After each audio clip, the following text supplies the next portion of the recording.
बिस्मिल्लाहिर्रहमानिर्रहीम अस्सलाम वालेकुम। दोस्तों आज आप लोगों के साथ एक बहुत ही मज़ेदार आइडिया शेयर करने लगा हूँ। किस तरह हम लोग अपनी जो सब्ज़ियात हैं या फिर दूसरे जो ऐसे पौधे हैं जिनको हमने गमले में लगाया होता है, किस तरह हम लोग उनको सर्दियों से बचा सकते हैं, मरने से बचा सकते हैं, ताकि ये ज़्यादा से ज़्यादा लंबे अरसे के लिए हमें फल देते रहें। तो जनवरी चल रही है, आज 12 जनवरी 2023 है।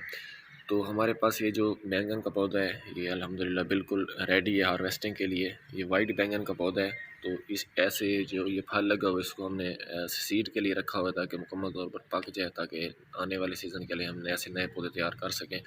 तो इस पौधे को हम लोग नेक्स्ट सीज़न में भी इससे फ्रूटिंग किस तरह हासिल कर सकते हैं, बात ये हो रही है। तो जिस टाइम आप लोगों ने एक मरतबा अपने पौधे से फ्रूट हासिल कर रही है और सीज़न सर्दियाँ चल रही हैं या फिर बहुत ज़्यादा गर्मियाँ चल रही हैं, तो उस टाइम आपको क्या करना चाहिए। जैसे कि अब सर्दियाँ चल रही हैं, अगर आपके पौधे ने फल उठाया हुआ है तो फिर उसको धूप की भी बहुत ज़्यादा ज़रूरत होती है। सर्दियों में भी उसको धूप की बहुत ज़्यादा ज़रूरत होती है, ताकि जो उसने फल उठाया हुआ है उसको अच्छा मैच्योर कर सके। अगर फल उठाया हुआ है तो आप लोग गर्मियों में सर्दियों में इसको धूप भी दें, और शाम को जिस टाइम सर्दी पड़ रही होती है इसको आप लोगों ने कवर भी करना है।